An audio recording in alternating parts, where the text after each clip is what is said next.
إن الله وملائكته يصلون على النبي يا أيها الذين آمنوا صلوا عليه وسلموا تسليما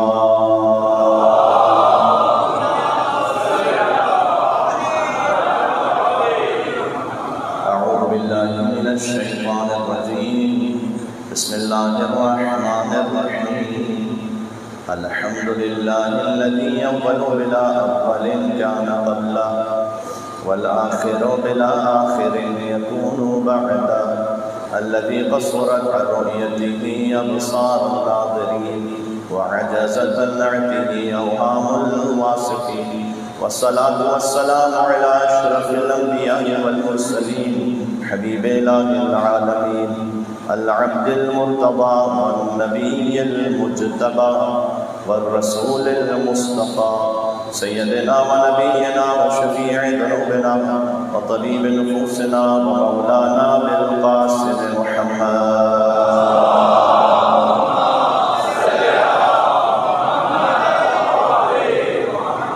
وعلى آله الطيبين الطاهرين المعصومين المظلومين المنتجبين المنتخبين الميامين اللهم صل وسلم وزد وبارك على صاحب الدعوة النبوية والصولة الحيدرية والعصمة الفاطمية والحلم الحسنية والشجاعة الحسينية والعبادة السجادية والمآثر الباقرية والآثار الجعفرية والعلوم الكاظمية والحجج الرضوية والجود التقوية والنقاوة النقوية والهيبة العسكرية والغيبة الإلهية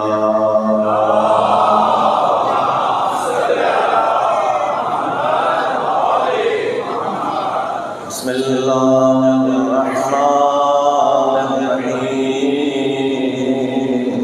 اللهم كن لوليك حجة ابن الحسن صلواتك عليه وعلى في هذه الساعة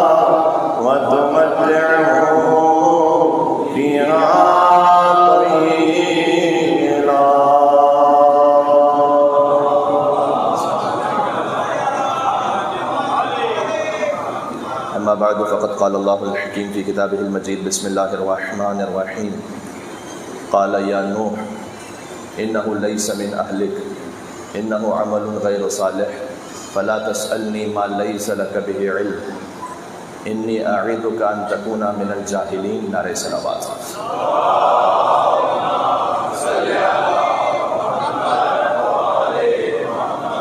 خانوادہ زہرا پر ایک اور بلند صلوات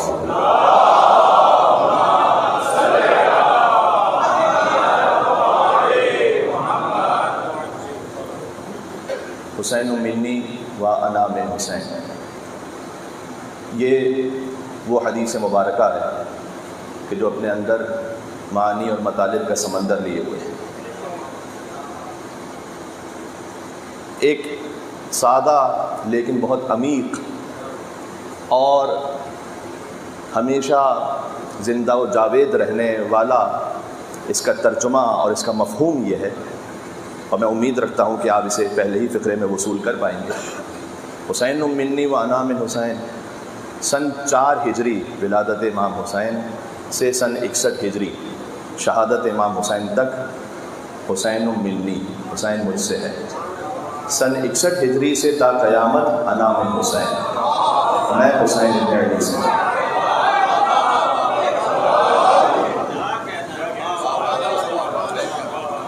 کربلا تک حسین مجھ سے ہے، جو کچھ کربلا میں ہے نا وہ ظہور صفات محمدیہ جو امام حسین علیہ السلام سے ظاہر ہو رہی ہیں، ظہور صفات علویہ، صفات فاطمیہ۔ امام حسین علیہ السلام نے فرمایا کہ میری تربیت جس گود میں ہوئی ہے وہ گود مجھے اجازت نہیں دیتی کہ یزید جیسے کی بیعت کی جائے۔ جی، اس لیے کہ جس گود میں قرآن نے پرورش پائی ہے یعنی آغوش مصطفیٰ، اسی آغوش پہ حسین نے بھی پرورش پائی ہے۔ تو اس خاطر ہے کہ کربلا تک حسین منی، حسین مجھ سے ہے، اور کربلا کے بعد انا من حسین۔ یہ حدیث دونوں طریقوں سے آئی ہے، الف لام کے ساتھ بھی، بغیر الف لام بھی، انا من الحسین اور انا من حسین۔ انا من حسین زیادہ فصیح و بلیغ ہے، اس لیے کہ حسین خود نام ہے، علم ہے، اور اس پر الف لام کی ضرورت نہیں ہے، انا من حسین کافی ہے۔ یہ ایک عربک گرامر کی ڈیبیٹ ہے، اس کو اس وقت میں یہاں پر تفصیل میں نہیں چھیڑنا چاہتا، لیکن بہرحال دونوں طریقے سے روایت آئی ہے۔ تو عرض خدمت یہ ہے کہ 61 ہجری تک حسین منی، اس کے بعد انا من حسین۔ ایک اور اس کی ایک عمیق وضاحت یہ ہے کہ انسان کا جتنا بھی کمال ہے وہ یا اس کے حسب کی وجہ سے یا اس کے نسب کی وجہ سے۔ نسب کا مطلب ہے کہ جس فیملی سے وہ بلانگ کرتا ہے، وہ خود اگر باپ دادا، دادا دادی، نانا نانی، کون سی بلڈ لائن سے وہ ہے، اس کی وجہ سے اس کا کمال اور فضیلت ہے۔ اور دوسری حیثیت ہوتی ہے حسب کی، اس کا اپنا علم، تقویٰ، کردار۔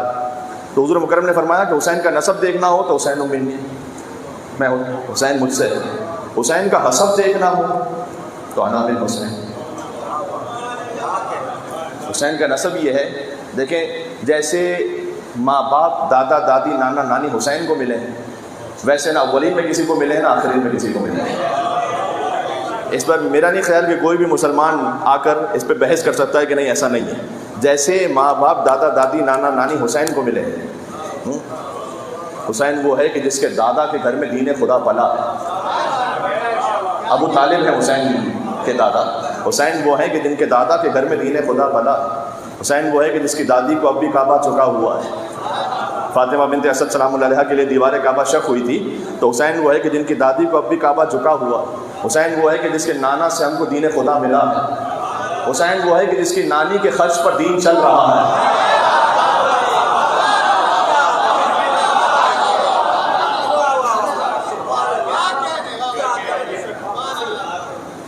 دیکھیں حضور مکرم کے لیے اللہ سبحانہ وتعالیٰ نے فرمایا کہ آپ تندرست سے ہم نے غنی بنایا۔ علم یجد کا یتیما فآویٰ ووجدک ضالا فہدی ووجدک عائلا فاغنی، آپ کے پاس نہیں تھا مال دنیا، ہم نے آپ کو غنی بنایا۔ فاغناہ بمال خدیجہ، کتنا طاہر ہوگا حضرت خدیجہ کا مال کہ اللہ سبحانہ وتعالیٰ نے اپنی طرف نسبت دی، کتنا پاکیزہ ہوگا حضرت خدیجہ کا مال۔ کہ حسین وہ ہے کہ جس کی دادی کے خرچ پر دین چل رہا ہے۔ میں ایک فقرہ کہنے لگا ہوں، صدر اسلام کے ٹکڑے توڑنے والے اور دولت لے کر غنی اور مالدار بن جانے والے تو بہت تھے، لیکن پوری امت کو اپنے ٹکڑوں پر پالنے والی حسین کی نانی خدیجہ الکبریٰ کچھ اور تھی۔ حسین کی نانی نے سارے دین کو پالا ہے۔ حسین وہ ہے کہ جس کی نانی کے خرچ پر دین چل رہا ہے۔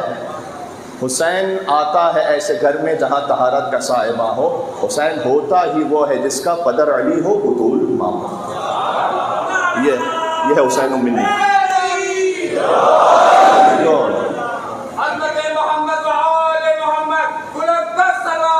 اللہ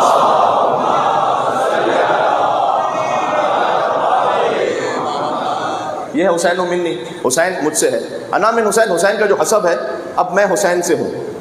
تو حسین کا جو کمال ہے اور حسین کی جو قربانی ہے، اب قیامت تک کے لیے دین مصطفیٰ امام حسین علیہ السلام سے ہے۔ دین است حسین، دین پناہ است حسین، دین ہے حسین، پناہ دینے والا ہے دین کو حسین۔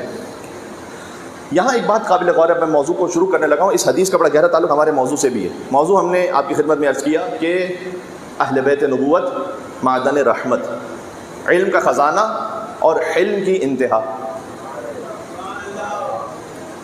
میں پھر بچوں کے لیے ریپیٹ کرتا ہوں تاکہ اچھی طرح سے وہ ایبزارب کر سکیں۔ اہل بیت النبوہ و معدن الرحمہ، خزان العلم و منتہى العلم، علم کا خزانہ، حلم کی انتہا۔ اور یہ چاروں وہ الفاظ ہیں کہ جو زیارت جامع کبیرہ سے ڈرائیوڈ ہیں۔ زیارت جامع کبیرہ میرے خیال میں اب سے جب مومنین کثرت سے زیارت پہ جانے لگے الحمدللہ، تو زیارت جامع کبیرہ ایک ایسی زیارت ہے کہ جو نامانوس نہیں رہی، اب ہر حرم میں پڑھنے کی تاکید ہے، اور خاص الخاص اعمال میں۔ دیکھیں بعض مرتبہ کلپس آتی ہیں آپ کو بھی سوشل میڈیا پر، فلاں موقع کے یہ اعمال ہیں، اس موقع کے یہ اعمال ہیں، ضروری نہیں کہ ہر عمل امام معصوم سے صادر ہوا ہو. بعض مرتبہ تو ایک طریقہ بنا لیا جاتا ہے, میں اس پہ بات نہیں کرنا چاہتا زیادہ.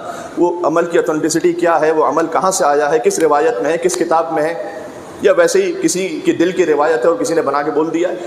لیکن زیارت جامع کبیرہ وہ زیارت ہے کہ جس کی تاکید خود حضرت حجت کی زبان مطہر سے, یہ سکھلائی بھی امام علی نقی علیہ السلام کی ہے.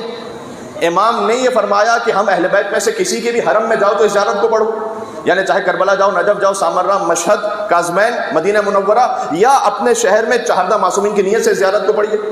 اور بزرگ علماء, بڑے بڑے نام علماء, فقہا, عرفاء, ان کی زندگی کے ڈیلی روٹین میں سے جو کام ہے ان میں سے ایک زیارت جامع کبیرہ ہے.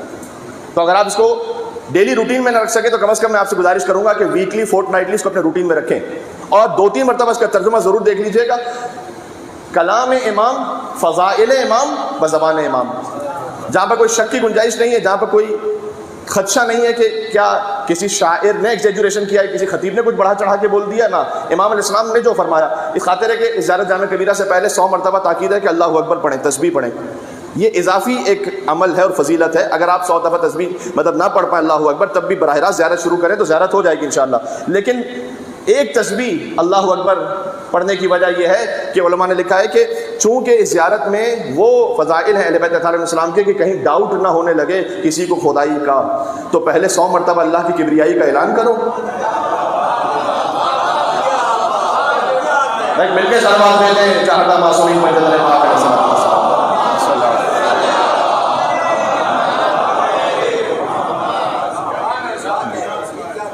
پہلے کبریائی کا اعلان کرو اور اس کے بعد یہ زیارت پڑھو. اور خاص بات یہ 3 اعمال ہیں ویسے, زیارت عاشورہ, زیارت جامع کبیرہ اور نماز جعفر طیار. یہ 3 مستحب اعمال میں سے ہائیلی ریکمینڈڈ ہیں.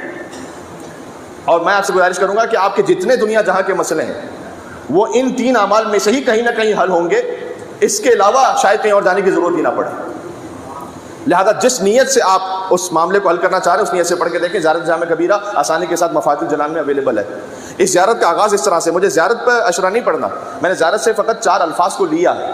السلام علیکم یا اہل بیت النبوہ, یہاں سے زیارت شروع ہوتی ہے. السلام علیکم یا اہل بیت النبوہ وموضع الرسالہ ومختلف الملائکہ ومہبط الوحی وخزان العلم ومنتہى الحلم واصول الکرم وقادۃ الامم واولیاء النعم وعناصر الابرار وساسۃ العباد وارکان البلاد وامناء الرحمن وسلالۃ النبیین وصفوۃ المرسلین وعترۃ خیرۃ رب العالمین ورحمۃ اللہ وبرکاتہ.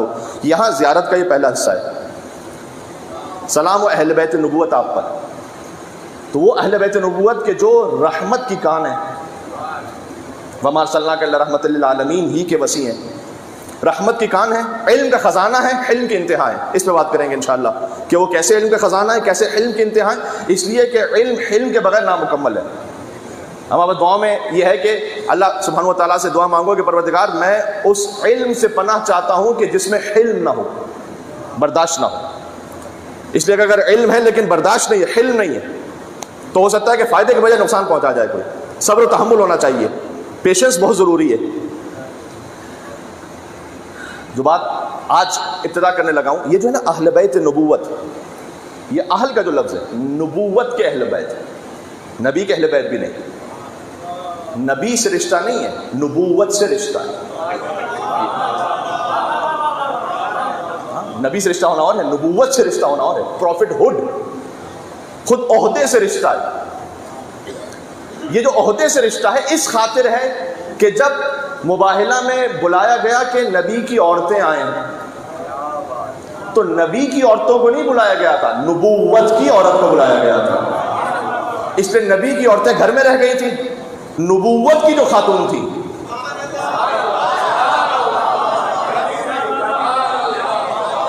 ہے میرے ساتھ آپ.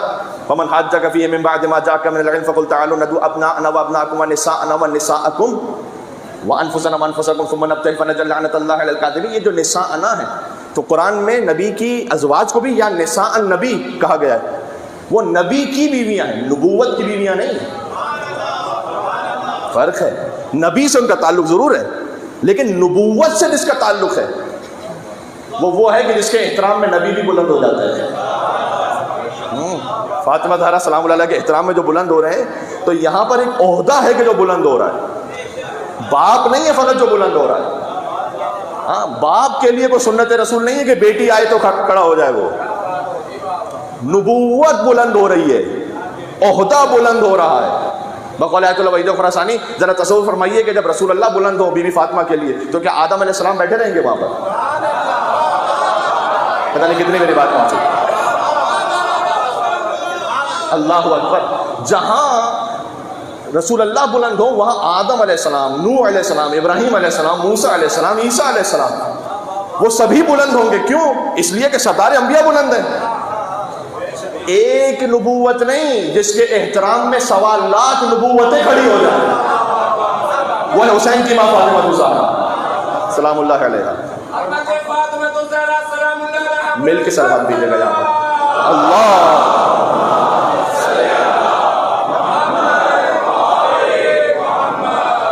سوال، کیا بیٹا ہونا ضرور کسی کو اہل بیت میں سے بناتا ہے؟ اہل میں سے ضروری نہیں۔ امیڈیٹ فیملی ممبر بھی ضروری نہیں کہ اہل بیت میں سے ہو۔ کیوں؟ ہمارے پاس حضرت نوح علیہ السلام کی مثال ہے، جو آیت میں نے پڑھی آپ کے سامنے، سورہ ہود کی آیت نمبر 46 سے، جس میں ارشاد اقدس الہی ہے کہ حضرت نوح علیہ السلام کہہ رہے ہیں کہ پروردگار ان نبنی من اہلی۔ اس سے پہلے کی آیت میں حضرت نوح علیہ السلام نے کہا کہ پروردگار میرا بیٹا جو ڈوب رہا ہے نا، تو یہ تو میرے اہل بیت میں سے، اور تو نے وعدہ کیا تھا کہ تو میرے اہل بیت کو بچائے گا، وانت احکم الحاکمین، تو بہترین فیصلہ کرنے والا ہے۔ یہ ایک بڑا ادب تھا۔ حضرت نوح علیہ السلام ڈائریکٹلی یہ نہیں کہہ رہے تھے کہ پروردگار تو نے وعدہ کیا تھا تو وعدہ کیوں نہیں پورا کر رہا، انت احکم الحاکمین، تو ہی بہترین حکم کرنے والا ہے، تو جب تو نے وعدہ کیا تھا تو پروردگار میں ریکویسٹ کر رہا ہوں کہ تو میرے بیٹے کو بچا۔ اللہ سبحانہ وتعالیٰ نے جواب کیا دیا؟ قال یا نوح انہ لیس من اہلک، بیٹا ہے اہل میں سے نہیں، اے نوح یہ آپ کے اہل میں سے نہیں ہے۔ کیوں؟ انہ عمل غیر صالح، اس کا عمل غیر صالح ہے۔ ابھی بتاؤں گا کون سا عمل غیر صالح۔ انہ عمل غیر صالح، اس کے بعد کا جو فقرہ ہے، میری تو توبہ، ہماری تو جرأت و مجال نے کہ کسی نبی کے لیے ایسا کہہ سکے، لیکن اللہ سبحانہ و تعالیٰ ان کا خالق ہے اور ان نبوت عطا کرنے والا ہے۔ تو اللہ نے کہا فلا تسألنی ما لیس لک بہ علم، اے نوح آئندہ وہ بات نہیں پوچھنا جس کا آپ کو علم نہیں ہے۔ ہو اس کا مطلب یہ ہے کہ اگر جو اہل بیت میں سے نہ ہو اسے اہل بیت میں کوئی شامل کرے،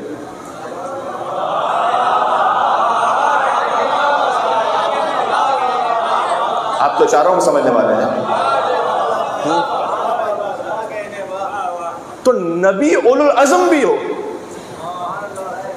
اللہ کہے گا نہ، ایسی بات نہیں کرنا جس کا آپ کو علم نہیں ہے۔ وہ اللہ جب نبی سے تکلف نہیں کر رہا تو امتیوں سے کیا خاص تکلف کرے گا؟ میں مل کے سلامات دیتے ہیں محمد و آل محمد۔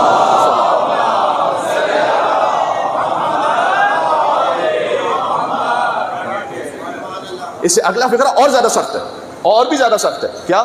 کہ انی اعوذ ان تکون من الجاہلین، میں آپ کو نصیحت کر رہا ہوں کہ ایسی بات کرنے والا جاہلوں میں سے ہو جاتا ہے۔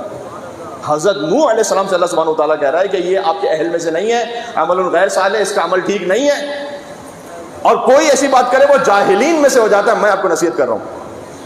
اچھا، یہ عمل کیا تھا؟ حضرت نوح علیہ السلام کے بیٹے کا کون سا عمل ایسا ہے کہ اللہ تعالیٰ کہہ رہا ہے کہ اہل بیت میں سے نہیں، عمل غیر صالح؟ کیا کسی کی زمین پہ قبضہ کیا تھا؟ کوئی بھینس چرا لی تھی؟ بجلی کا میٹر کو چوٹ لگایا تھا؟ پھر مسئلہ کیا ہے؟ اچھا چلیں مولانا یہ کیا مثال دے رہے ہیں آپ؟ شراب پیتا تھا؟ اگر شراب پیتا تھا تو ثابت کیجئے، قرآن میں نہیں لکھا ہوا، کہیں حدیث میں نہیں لکھا ہوا، میں نے نہیں دیکھا کم از کم۔ زنا کر رہا تھا، ثابت کیجئے۔ مسئلہ فقط اس کا یہ ہے کہ جسے اللہ نے کشتی نجات بنایا اور بتایا ہے نا، اس میں بیٹھنے کو تیار نہیں تھا۔ اللہ نے کہا ایک مل کے سلوات بھیجے گا صلی اللہ علیہ۔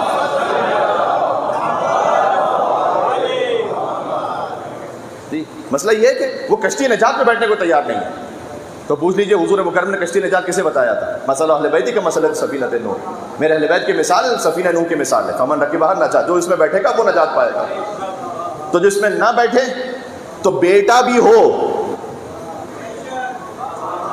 اب مجھ سے آپ یہ نہ کہیے کہ رسول اللہ کے کون کتنا قریب تھا کتنا قریب نہیں تھا، ارے بیٹا بھی ہو۔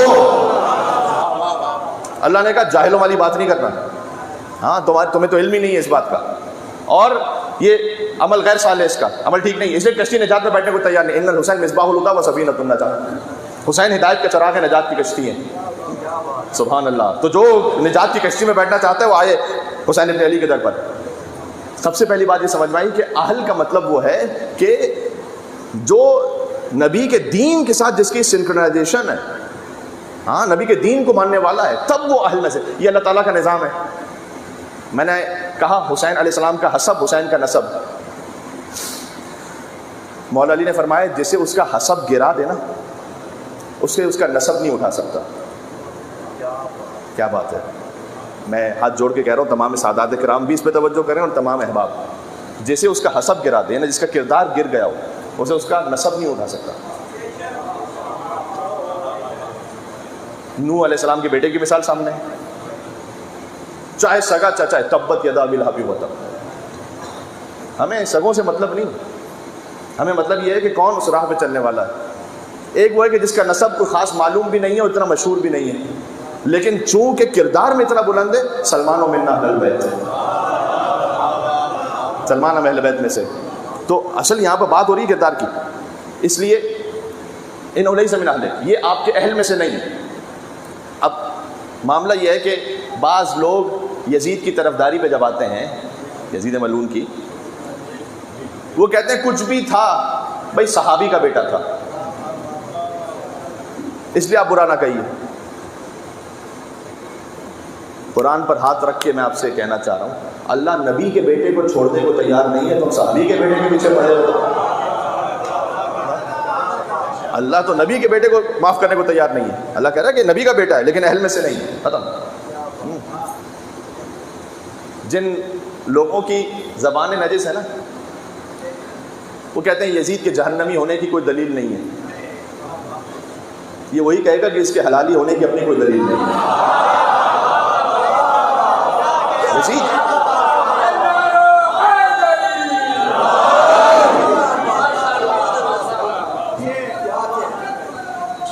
اللہ صلی اللہ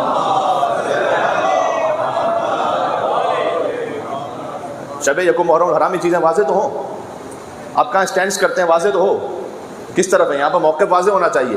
حسینیت یزیدیت میں موقف بالکل کلیئر ہونا چاہیے، کلیئرٹی ہونی چاہیے، یہاں پر ایمبیگوٹی نہیں ہے۔ اس لیے وہ حدیث ایک لے کر آتے ہیں کہ حضور نے کہا تھا کہ جو قسطنطنیہ کے لشکر میں جائے وہ جنتی ہے۔ فیبریکیٹڈ حدیث سے ہمارے تو اس سے تعلق ہی نہیں، اس حدیث سے، اس طرح کے معاملات سے کہ جہاں پر اس طرح کی جعلی حدیثیں لے کر آئی جائیں کہ قسطنطنیہ کے لشکر میں جو جائے گا جنتی ہے، اور چونکہ وہ یزید ملعون ان کے بقول یہ کہ اس لشکر میں گیا تھا، اس لیے وہ رسول اللہ نے خبر دے دی تھی کہ جنتی ہے۔ اچھا تعجب نہیں ہے وہ کہ جو اہل بیت کے فضائل میں اسے جھٹلانے کے لیے رسول کا علم غیب ماننے کو تیار نہیں ہے، وہ یزید کو جنتی ثابت کرنے کے لیے رسول کا علم غیب ماننے کو تیار نہیں۔ رسول تو آپ کے بقول علم غیب ہی نہیں رکھتے تھے بھائی، تو رسول کو کہاں سے؟ اچھا یزید کو جنتی ثابت کرنے کے لیے وہ رسول کا علم غیب بھی لے آئیں گے کہ وہ چونکہ قسطنطنیہ کے لشکر میں وہ تھا۔ اور میں آپ ایک فقرہ کہنے لگا ہوں، جس زبان سے یزید نعوذ باللہ من ذالک اسے مسلمان کہا جائے، میں پھر سے کہہ رہا ہوں، جس زبان سے یزید ملعون کو مسلمان کہا جائے، اس زبان سے ہمیں ابو طالب کے اسلام کا اقرار چاہیے بھی نہیں۔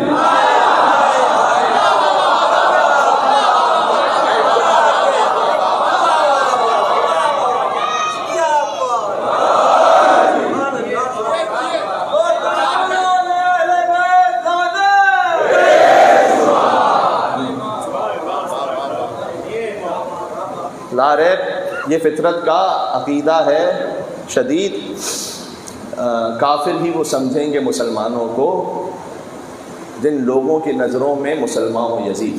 تو جس زبان سے یزید کو مسلمان کہا جائے، ہمیں ابو طالب کے اسلام کا اقرار چاہیے بھی نہیں۔ وہ جی کلمہ نہیں پڑھا تھا، نکاح پڑھا تھا۔ کلمہ پڑھنا زیادہ مشکل ہوتا ہے یا نکاح پڑھنا زیادہ مشکل ہوتا ہے؟ کلمہ تو ہر ایرا غیرہ نتو خیرہ پڑھ لیتا ہے، نکاح تو کوئی نہیں پڑھ سکتا، ہر کوئی نہیں پڑھ سکتا،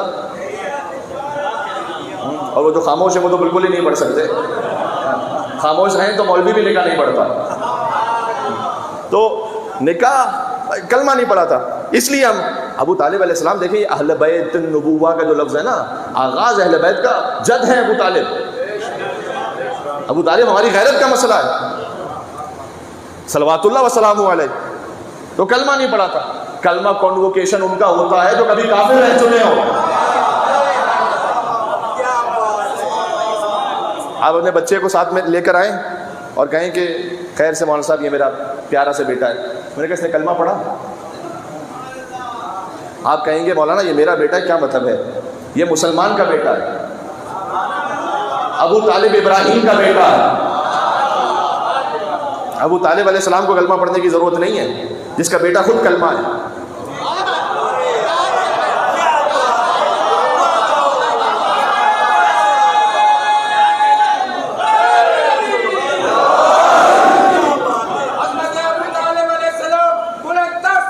مل کے صلوات اللہ.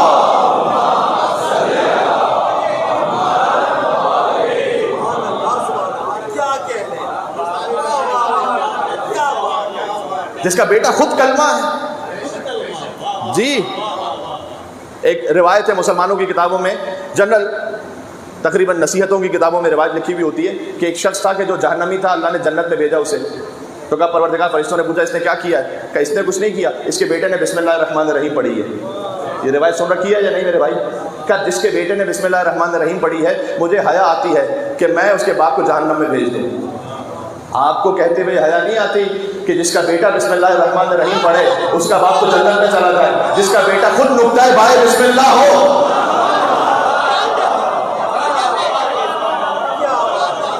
جس کا بیٹا خود بسم اللہ کا نقطہ ہے. قرآن میں ایک آیت ہے, ابھی میں نے پڑھا نا حسب اور نسب, امام حسین السلام کا سے امام حسین السلام کا نسب. تو اللہ تعالیٰ نے سورہ مومنون میں کہا ہے آیت نمبر 101 میں کہ فَإِذَا نُفِخَ فِي الصُّورِ فَلَا أَنْسَابَ بَيْنَهُمْ يَوْمَئِذٍ وَلَا هُمْ يَتَسَاءَلُونَ. جب قیامت کا سور پھونکا جائے گا نا تو ہر رشتہ داری کاٹ دی جائے گی. وَلَا هُمْ يَتَسَاءَلُونَ, اور ہم ایک کا جواب دوسرے کو نہیں دینے دیں گے. یہ بڑی غور کرنے والی اور سمجھنے والی آیت ہے. وَلَا هُمْ يَتَسَاءَلُونَ, ہم ایک کا جواب دوسرے کو ہرگز نہیں دینے دیں گے قیامت میں. یا دنیا میں طریقہ ہوتا ہے نا, سوال ایک سے کیا جائے تو دوسرا جواب دینا شروع کر دیتا ہے. خاص طور پر ہر قوم کا ایک مزاج ہوتا ہے, تو ہمارے یہاں بھی قوم کا ایک مزاج ہے. 4 لوگ اگر ایک ساتھ ہوں تو ایک ڈاکٹر ان میں سے کوئی ہو تو سارے مریض بن جاتے ہیں, اور ایک مریض ہو تو سارے ڈاکٹر بن جاتے ہیں. ایک اس میں سے کوئی ڈاکٹر ہے تو کوئی کہے گا کہ میرے گردے میں درد ہے, کوئی کہے گا میری زبان تالو سے لگی ہوئی ہے, کوئی کہے گا کہ مجھے دماغ میں گیس ہے وغیرہ وغیرہ. اور اگر ایک کوئی مریض ہے تو کہے گا آپ یہ کر لیجیے, آپ وہ کر لیجیے, آپ یہ کر لیجیے. ایک کا جواب دوسرا دیتا ہے. یہاں پر ایک سے سوال کرو تو دوسرا جواب دیتا ہے. اللہ کہہ رہے وَلَا هُمْ يَتَسَاءَلُونَ, قیامت میں ہم ایک کا جواب دوسرے کو نہیں دینے دیں گے. فَلَا أَنْسَابَ بَيْنَهُمْ يَوْمَئِذٍ, نسب سارے کاٹ دیں گے. بہت توجہ رکھنا, یعنی نسب کاٹ دیں گے کا مطلب یہ, یہاں پر ایک ٹیچر بھی اگر اسکول میں کسی بچے کو کچھ کہہ دے تو اس کا بڑا بھائی جھگڑنے آ جاتا ہے, میرے بھائی کو کیوں کہا. وہاں پر اگر اللہ تعالیٰ نسب رکھتا نا, تو ایک مثال دے رہا ہوں, اب اگر کوئی جہنم میں جا رہا ہے تو اس کا کوئی ایک اکلوتا بھائی ہے, وہ سامنے لیٹ کر کہے کہ پروردگار میری لاش ہی سے کوئی گزرے گا تو یہ جہنم میں جائے گا کیونکہ یہ میرا بھائی ہے. اللہ کہے گا فَلَا أَنْسَابَ بَيْنَهُمْ يَوْمَئِذٍ, نہ کوئی کسی کا ماموں بھانجا ہے, نہ کوئی کسی کا چچا بھتیجا ہے, کوئی رشتہ داری نہیں ہے, کوئی کسی کا چچا بھتیجا نہیں ہے. حضور مکرم نے فرمایا ہے, اب ایک حدیث پڑھنے لگا ہوں, فرمایا کل حسب و نسب یا کل سبب و نسب منقطع یوم القیامہ الا نسبی, ہر نسب کاٹ دیا جائے گا قیامت میں سوائے میرے نسب کے, سوائے میرے نسب کے. میری رشتہ داری باقی رہے گی, باقی سب کا نسب کاٹ دیا جائے گا. حضرت ابو طالب علیہ السلام کو کافر کہنے والے مولوی صاحب سے میں کہنا چاہتا ہوں, آپ اپنے چچا کی فکر کرو, محمد کے چچا کی فکر نہ کرو.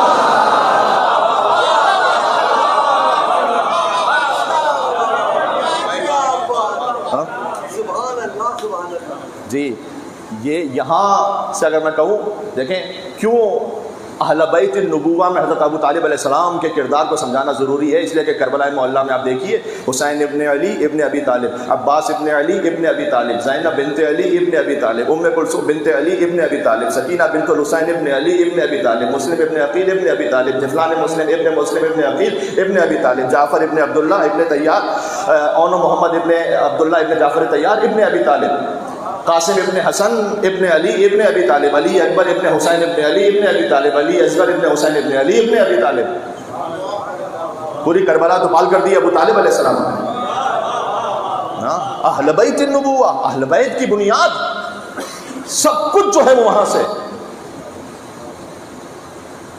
اس لیے میں عرض کروں گا کہ حضرت ابو طالب علیہ السلام کی وفات کے بعد اللہ سبحانہ و تعالیٰ کا حضور مکرم کو ہجرت کا حکم دے دینا، یہ ابو طالب کو خاموش خراج عقیدت ہے کہ اے محمد صلی اللہ علیہ وآلہ وسلم، مکہ میں ابو طالب کے بعد کسی کا احسان چاہیے بھی نہیں ہمیں. بات واضح ہو رہی ہے میں کیا کہنے لگا؟ ابو طالب کے بعد آپ پر ہمیں کسی کا احسان نہیں چاہیے. ابو طالب علیہ السلام کی دشمنی فضیلت کی دشمنی ہے. جی فضیلت کی دشمنی ہے. کاش میں اس جملے کو ویسے پہنچا سکوں جیسے میں اپنے اندر وجد میں محسوس کر رہا ہوں. ابو طالب علیہ السلام کی دشمنی فضیلت کی دشمنی ہے، اس لیے کہ کافر پالنے کا موقع بہت سے بزرگوں کو ملا تھا، نبی پالنے کا موقع ابو طالب کے علاوہ کسی کو نہیں ملا تھا.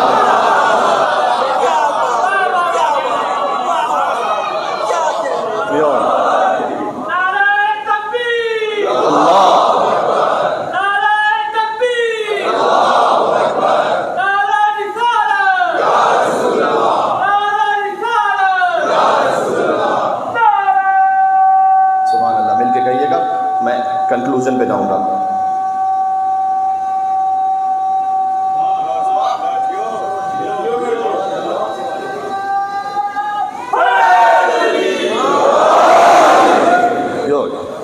علی القسیم الجنت والنار، علی جنت جہنم تقسیم کرنے والے ہیں. اس لیے مولا علی سے جب کہا جاتا تھا کہ ابو کا فی النار، آپ کے باپ تو جہنم میں ہے، مولا کہتے تھے انا قسیم الجنت والنار، میں جنت جہنم کا تقسیم کرنے والا ہوں. یعنی مولا کہنا چاہتے تھے کہ میرے باپ کی فکر نہ کر، اپنے باپ کی فکر کر کے کہاں جائے. جی تو حضرت ابو طالب علیہ السلام اب سیکھنے کی بات یہ حجت پر قربان ہے، فقط بھتیجے کی بات نہیں ہے یہاں پر، حجت پر. شہزادی زینب سلام اللہ علیہ کا بھی جو رشتہ امام حسین علیہ السلام سے، اس پہ توجہ کیجیے گا، اہم نکتہ یہ، وہ فقط بہن اور بھائی کی محبت کو سے محدود نہیں کیجیے. امام حسین علیہ السلام ان کی 14 بہنیں، لیکن ہر بہن کا وہ مقام نہیں جو شہزادی زینب سلام اللہ علیہ. مولا حسن علیہ السلام کے علاوہ امام حسین علیہ السلام کے اور 10 بھائی ہیں، لیکن جو ابو الفضل عباس علیہ السلام کا مقام ہے وہ سب کا نہیں ہے. اس لیے کہ عباس فقط بھائی پہ قربان نہیں ہے، اپنے زمانے کی حجت پہ قربان. یہ میں کہہ رہا ہوں اہل بیت النبوہ، نبی سے تعلق نہیں ہے، عہدے سے تعلق ہے، نبوت کے اہل بیت ہے. بی بی معصومہ کو سلام اللہ علیہ فقط امام رضا علیہ السلام کی بہن ہونے کی وجہ سے محترم نہیں ہے. امام رضا علیہ السلام کی اور بھی 15 بہنیں ہیں، لیکن بی بی معصومہ کو سلام اللہ علیہ نے جو ہجرت فرمائی ہے وہ حجت خدا کی خاطر ہجرت فرمائی ہے، ان کی قربت کے لیے. تو اب جو سب سے بڑا میسج ہے ہمارے زمانے کی حجت امام زمانہ عجل اللہ تعالیٰ فرجہ شریف مل کے صلوات بھیجے گا صلی اللہ. محرم اپنے آپ کو بدلنے کا موقع بالخصوص 10 دن، یہ سال کے الگ ہی سے 10 دن ہوتے ہیں، یقین فرمائیے گا، جس میں معنویت روحانیت اپنے عروج پر ہوتی ہے. امام حسین علیہ السلام کے ذکر کی برکت سے فرش اعضاء میں ایسا ایک روح میں تغیر متحول کر دینے والا اثر رکھا ہے اللہ سبحانہ و تعالیٰ نے. ہاں اس لیے جو سوشل میڈیا پہ مجالس سماعت فرماتے ہیں وہ سنیے آپ، اس میں کوئی حرج نہیں ہے، لیکن خود فرش اعضاء پہ آ کے بیٹھنا، حتیٰ یہ غور فرمائیے گا، حتیٰ یہ کہ آپ اگر کسی مجلس میں جائیے اور بعض مرتبہ ایسا ہوتا ہے کہ کسی مجلس میں تشریف لے گئے، کہتے ہیں مولانا صاحب کوئی نئی بات ہی نہیں تھی، کوئی بھی نئی بات نہ ہو تب بھی آپ کا مجلس میں جانا ضائع نہیں ہوا، یہ یاد رکھیے گا. اس لیے کہ فرش امام حسین علیہ السلام فقط تعلیم کا ذریعہ نہیں ہے، یہ تربیت کا بھی ذریعہ ہے.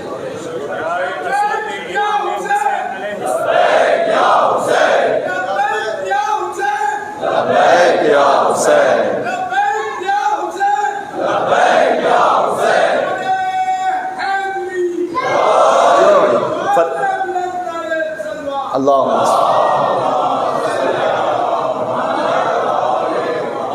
فرش اعضاء امام حسین علیہ السلام فقط ایجوکیشن نہیں ہے، اپ برنگنگ بھی ہے۔ ایجوکیشن میں ہوتا ہے کہ ایک مرتبہ آپ نے سیکھ لیا کافی ہے، 2+2=4، بات ختم، بار بار اس کو دہرانے کی ضرورت نہیں۔ تربیت میں بار بار دہرانے کی ضرورت ہے۔ مولانا صاحب ایک جگہ گئے مجلس میں، ایک واقعہ مولا علی کی فضیلت سنی، 10 مرتبہ سنی بھی تھی۔ آپ یقین جانیے، ممبر امام حسین علیہ السلام کی قسم کھا کے کہہ رہا ہوں، اگر آپ نے مولا علی کی فضیلت 10 مرتبہ سنی ہوئی ہے اور 11ویں مرتبہ اس فضیلت کو سن رہے ہیں، تو جو پہلی مرتبہ میں سننے کا ثواب تھا وہی 11ویں مرتبہ سننے کا ثواب ہے۔ ہاں، یہ اپ برنگنگ ہے، تربیت ہے، تزکیہ نفس ہے، فرش اعضاء پہ آ کے بیٹھنا۔ ہاں یہ ضرور ہے کہ خطبہ شعراء انہیں چاہیے کہ وہ نئے مضامین کو جو قرآن و حدیث کے روشنی میں مطابقت رکھتے ہوں وہ پیش کریں، تربیت کے حوالے سے، فضائل کے حوالے سے، لیکن خود مجلس میں آپ کا آ کے بیٹھ جانا یہ خود طہارت نفس کے لیے۔ اور شروع کیجئے جہاں کوئی ایسی بات آپ کو محسوس ہو کہ یہ مجھے اپنی زندگی میں نافذ کرنی ہے۔ اب کل کے انتظار کی بات نہیں ہے، مجھے معاف کیجیے گا، قبرستان بھرے ہوئے ایسے لوگوں سے جو یہ سمجھتے تھے اور کہتے تھے کہ ہم کل سے نماز شروع کریں گے۔ عائشہ ایک شاعر ہے، اسے اسلام اچھا لگتا تھا لیکن قبول نہیں کیا۔ حضور اکرم مدینہ چلے گئے، مکہ سے وہ مدینہ آیا اسلام قبول کرنے کے لیے۔ اب شاعر ہے وہ، تو اس نے آ کر کہا کہ میں مسلمان ہونا چاہتا ہوں۔ تو اسے بتلایا گیا کہ دیکھو مسلمان ہوگے تو تمہیں کچھ فحشات چھوڑنے پڑیں گے، تمہیں سود چھوڑنا پڑے گا وغیرہ وغیرہ۔ اس نے کہا میں چھوڑ دوں گا۔ کہا بھی شراب بھی چھوڑنی پڑے گی؟ کہا نہیں یہ تو نہیں ہو سکتا، میں تو شراب پیتا ہوں تو شاعری کرتا ہوں، تو یہ پاسبل نہیں ہے۔ کہ بھائی نہیں، شراب پیتے ہوئے تو کوئی مسلمان نہیں ہو سکتا۔ تو اس نے کہا اچھا ایسا، میں 1 سال کے لیے جا رہا ہوں، 1 سال میں خوب جی بھر کے پی کے اپنا کوٹا پورا کروں گا زندگی بھر کا، تو نیکسٹ ایئر آؤں گا تو پھر مسلمان ہوں۔ نیکسٹ ایئر ہونے سے پہلے پہلے مر گیا۔ کبھی کبھار خواہشات نفسانی میں سے کوئی ایک بات ایسی ہوتی ہے انسان کو جو صدیوں دور کر دیتی ہے حجت خدا سے۔ ہاں، کبھی کبھار کوئی ایک حرام نگاہ، کوئی ایک بری لذت انسان کو دور کر دیتی ہے امام حسین علیہ السلام کے مشن سے، ان کی راہ سے۔ یہ نہ سمجھے کہ یہ بات میں ٹھیک کروں گا، بات کیا پتہ بات۔ ایک شخص دفن ہو گیا تھا، مولا علی علیہ السلام وہاں موجود تھے اس کے جنازے میں۔ کسی نے کہا ہے مولا اگر یہ بھی قبر سے زندہ ہو کے دوبارہ آ جائے نا تو یہ اپنے آپ کو اصلاح کر لے گا، ٹھیک کر لے گا۔ مولا نے کہا کیوں؟ کہ اس لیے کہ مولا یہ آپ کا سچا چاہنے والا بن جائے گا، چونکہ قبر میں پہنچ کر اس کی نگاہوں سے حجاب ہٹ گئے ہیں۔ ابھی تو ہماری نگاہوں میں حجاب ہے نا، ہم تو نہ فرشتوں کو دیکھ رہے ہیں، نہ عذاب کو دیکھ رہے ہیں، ثواب ہم تو کچھ بھی نہیں دیکھ رہے۔ تو قبر میں جا کے حجاب ہٹیں گے۔ یوم الشہود قیامت کے ناموں میں سے ایک نام ہے، اس وقت ہے عالم الغیب ہے، اسے وہاں پہ جا کے شہود ہوگا۔ تو کہا مولا حجاب ہٹ گئے ہیں، اب یہ زندہ ہو کے آ جائے تو یہ اپنے آپ کو ٹھیک کر لے گا، مجھے یقین ہے، اس لیے کہ یہ دیکھ چکا ہے حقیقت کو۔ میں اپنے مولا پہ قربان ہو جاؤں۔ مولا نے کہا یہی بات تو کیوں نہیں سوچتا اس وقت؟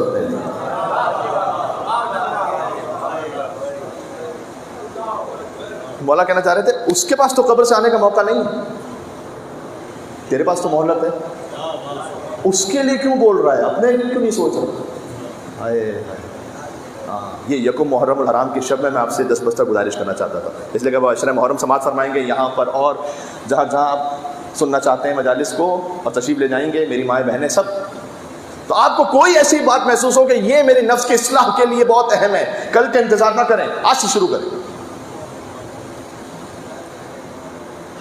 کل یکم محرم الحرام کا دن ہے، ایک عمل میں آپ سے گزارش کر رہا ہوں، اب وہی عمل کہ ایسا نہیں کہ یہ کسی نے اپنے دل سے کوئی خیال آیا کسی کو تو کوئی عمل بنا دیا، نہیں، یہ وہ عمل ہے کہ جو ائمہ علیہ السلام سے ثابت ہے۔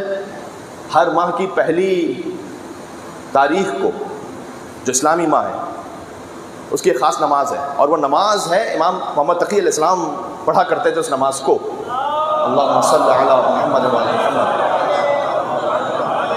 ہو سکے تو کل یکم محرم الحرام اسے ضرور پڑھیں، بہت سادہ سی نماز ہے، 2 رکعت نماز، جس کی پہلی رکعت میں سورہ الحمد کے بعد امام جواد علیہ السلام کے تو روایت ہے کہ پہلی رکعت میں سورہ الحمد کے بعد اتنی مرتبہ سورہ قل هو اللہ احد کو پڑھتے تھے جتنا اگلے مہینے کے دن ہوتے تھے۔ اب 29 یا 30، اب امام علیہ السلام تو علم غیب سے جانتے تھے کہ 29 ہے یا 30 ہے، ہم سے کہا گیا کہ 30 ٹائمز پڑھ لو۔ پہلی رکعت میں الحمد کے بعد 30 مرتبہ سورہ قل هو اللہ احد، دوسری رکعت میں الحمد کے بعد 30 مرتبہ سورہ انا انزلنا فی لیلۃ القدر. اس کے بعد اشتری بہ سلامت کل شہر، کہ اس ایک عمل سے امام تقی الجواد علیہ السلام فرماتے تھے کہ میں پورے مہینے کی سلامتی کو اللہ سے خرید لیتا ہوں.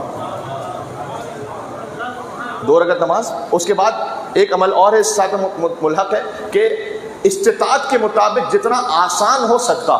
یہ حدیث میں یعنی ضروری نہیں ہے کہ کوئی ہزاروں لاکھوں روپے میں جائے، کہ استطاعت کے مطابق جتنا آسان ہے اتنا. کسی کے لیے آسان ہے 100 روپے، 100 روپے کافی ہے اتنا. تو 2 رکعت کی نماز، اس کے بعد ایک مختصر سا صدقہ. اگر اس میں آپ اور اضافہ کرنا چاہیں تو آپ وکی شیعہ جو اردو اس کا آپشن بھی ہے اس میں جا کے دیکھ لیجیے گا. نماز اول ماہ لکھ کر آپ کو 9 آیتیں بھی مل جائیں گی. اس کے بعد 9 آیتیں پڑھنے کی بھی تاکید ہے، لیکن وہ اور اضافی مستحب ہے. اصل عمل اتنا کافی ہے کہ 2 رکعت نماز، پہلی رکعت میں سورہ الحمد کے بعد 30 ٹائم سورہ قل هو اللہ احد، دوسری رکعت میں الحمد کے بعد 30 ٹائم سورہ انا انزلنا فی لیلۃ القدر، مختصر سا صدقہ. اس ایک عمل سے آپ محرم الحرام کی سلامتی کو خرید لیں گے اللہ سبحانہ و تعالیٰ سے. کل انشاءاللہ عمل کریں گے، اس لیے کہ کل کے دن کا عمل ہے. عزیزوں بات ختم ہو گئی آج کی حد تک. اور اہل بیت النبوہ و معدن الرحمہ و خزان العلم، علم اللہ کے علم کا خزانہ ہے اہل بیت. اگر اہل بیت علیہ السلام نہ ہو تو یہ عمل اور یہ معارف کہاں پتہ چلیں گے؟ کون سا عمل کس دن کرنا ہے، کس کیفیت میں کرنا ہے، یہ ہمیں بتایا اہل بیت علیہ السلام نے. میں مصائب کی طرف جا رہا ہوں، یہاں سے وہاں تک ماشاءاللہ مومنی تشریف فرما. آپ سے گزارش یہ ہے کہ پرزور حیدری اور حسینی صلوات بھیجیں محمد وعلی محمد.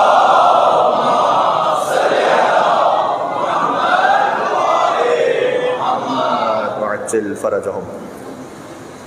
ایک مختصر سا نعرہ لگانا، تفصیل سے نہیں. امام حسین کی خوشی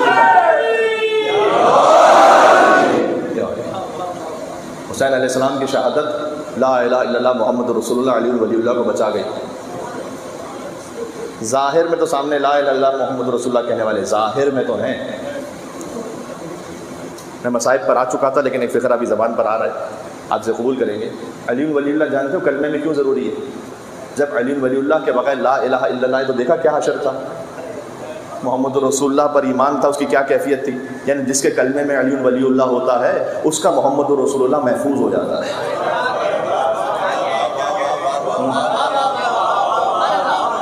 جس کے کلمے میں علی ولی اللہ ہوتا ہے اس کا لا الہ الا اللہ محفوظ رہتا ہے، ہر خطا سے، ہر سہو سے، ہر نسیان سے، ہر تحریف سے. حسین کے پاس جو لا الہ الا اللہ ہے اس میں سجدے میں گلا کٹوا دینا ہے. یہ ہے لا الہ الا اللہ کی کیفیت. بنا لا الہ اصل حسین، لا الہ کی بنیاد حسین. سبحان اللہ. کل چونکہ شب 2 محرم ہوگی اور امام حسین علیہ السلام کا قافلہ 2 محرم کو کربلا پہنچا، تو میں کربلا آمد کے مصائب کل پڑھوں گا.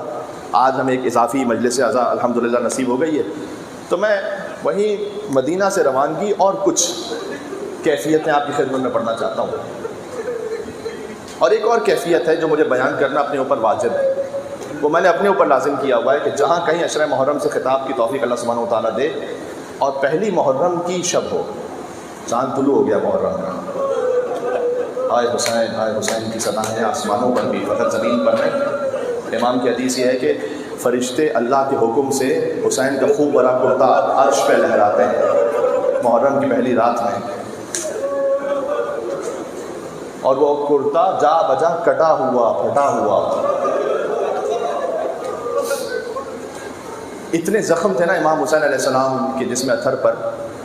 حضور مکرم جب بچپن میں حسین کو گود میں لیتے تھے تو ایک مرتبہ سر سے پیر تک بوسے دے رہے تھے، سر کو چومتے تھے، حسین علیہ السلام کی گردن کو چومتے تھے، سینے کو چومتے تھے، حضور پورے جسم کو چومتے تھے. تو کسی نے پوچھا یا رسول اللہ آپ اس طرح سے ہر جگہ کیوں چوم رہے ہیں؟ فرماتے تھے اقبل موضع السیوف، جہاں جہاں تلواریں پڑیں گی نا میں ہر مقام کو چوم رہا ہوں. آمادہ ہیں رونے کے لیے شب یکم محرم الحرام ہے. حسین کی ماں فاطمہ الزہرا سلام علیہا اب وہ مہمان ہیں، فرش عزا پر تشریف لاتی ہیں، وہ دیکھ رہی ہیں کہ کس کی آنکھوں میں میرے حسین کے نام سے آنسو ہیں. اب کہیں روایت میں تو اس طرح سے آگے نہیں ہے، لیکن ایک دل تو کہتا ہے نا، اور حقیقت بھی انشاءاللہ اسی طرح سے ہے کہ فقط مدینہ سے بیوی فاطمہ نہیں آئی، شام سے بھی تو ایک بیوی آئی ہے. اپنے بھائی کا پرسہ لینے کے لیے، اور ان کے ساتھ ایک 4 سال کی بچی بھی موجود ہے، اور وہ پوچھ رہی ہیں کہ ممی اماں انہیں میرے بابا پر روڑے پر کوئی تماچے تو نہیں مارنے والا، انہیں کوئی کوڑے تو نہیں مارنے والا؟ جب آپ یا حسین کہتے ہیں، سکینہ یا حسین کہتی تھی تو تماچے مارے جاتے تھے، سکینہ یا عباس کہتی تھی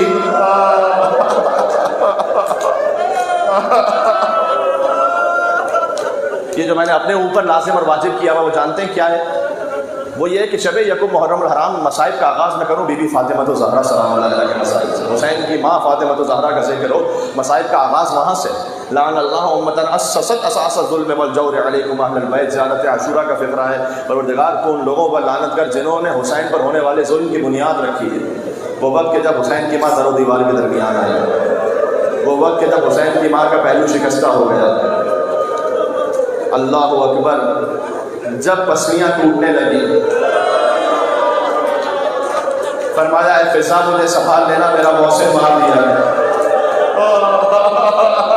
فاطمہ الزہرا بہت مظلومہ ہے۔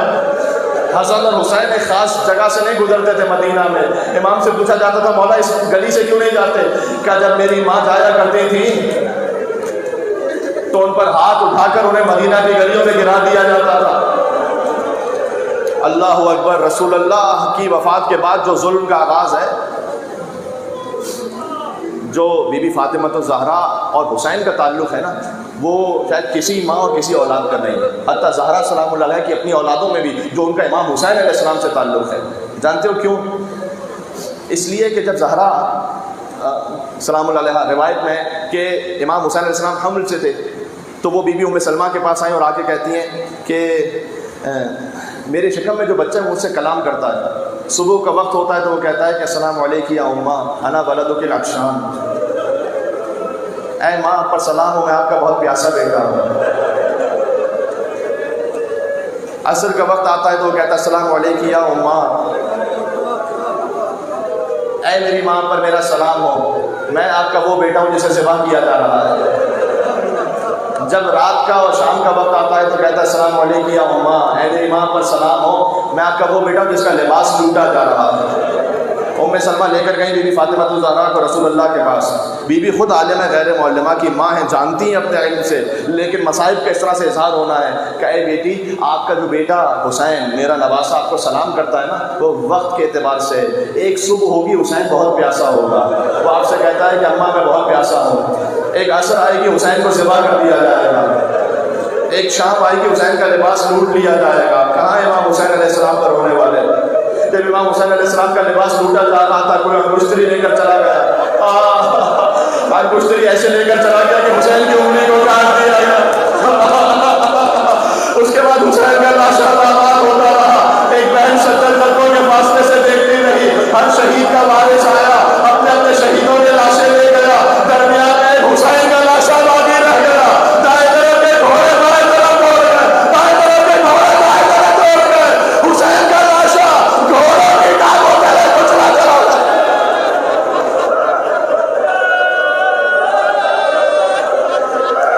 جزاک اللہ، یہی حق ہے، بآواز بلند کہیے گا۔ سیدہ سلام اللہ علیہ اجر عنایت فرمائے۔ جب سیدہ دنیا سے جا رہی تھی، علی جی بن ابی طالب نے اپنی ہر اولاد سے کہا کہ قریب آ جاؤ، ماں کا آخری دیدار کر لو۔ تو حسن آگے بڑھے تھے، بی بی زینب، بی بی ام کلثوم، لیکن حسین ماں کے قدموں سے لپٹ کر کہتے تھے اماں آپ تو مجھے خود بلایا کرتی تھی اماں۔ جب کوئی آواز نہ آئی، بزرگ علماء نے لکھا ہے اسے، حسین نے کہا واہ غربتا، اماں آج حسین اتنا غریب ہو گیا کہ حسین آپ کی طرف آنا چاہے اور آپ ہاتھوں کو نہ بڑھائیں، بس بندے کفن ڈھونڈے، فاطمہ کے ہاتھ باہر آئے، حسین کو سینے سے لگایا، کہے میرے لال سیدہ کے سامنے غربت کا ذکر نہ کرنا۔ میں ہاتھوں کو جوڑ کے کہوں گا اے بی بی، آج علی ہے، حسن ہے، حسین کی زبان سے غربت نہ سنی گئی۔ کل کربلا کے میدان میں راوی کہتا حسین نے ایک طرف اکبر کے لاشے کو رکھا، ایک طرف قاسم کے لاشے کو رکھا، درمیان میں میرا مولا لیٹ گیا، فرماتے تھے واہ غربتا۔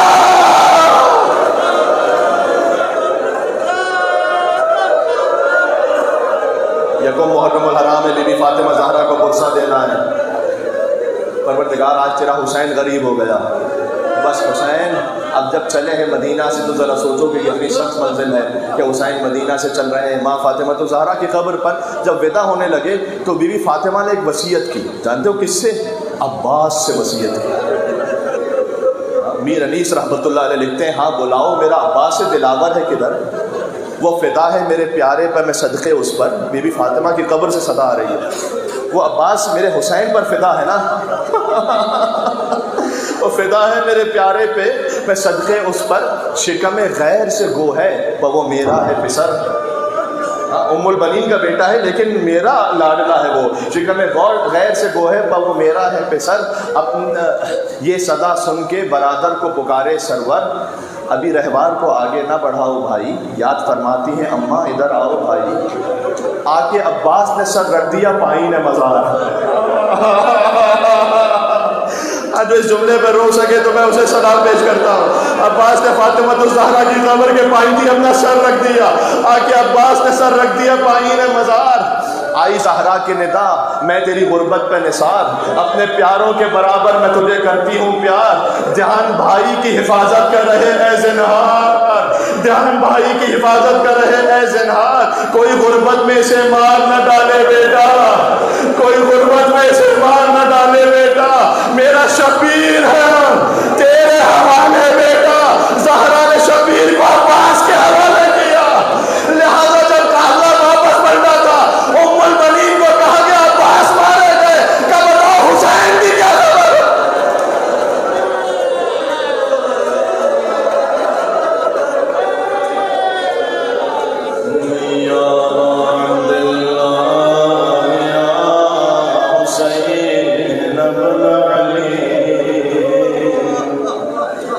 چلے پہلے محرم کی شب ہے، امام حسین علیہ السلام کی خدمت میں توسل کرتے ہیں. یا عباد اللہ یا حسین ابن علی ایھا الشہید یا ابن رسول اللہ یا حجۃ اللہ علی خلقہ یا سیدنا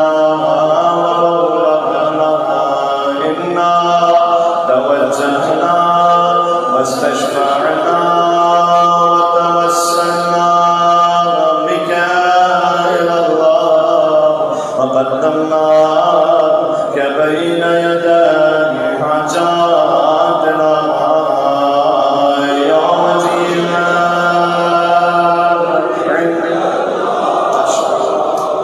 اشفع ابن المؤمنين وبالك يا وجيها.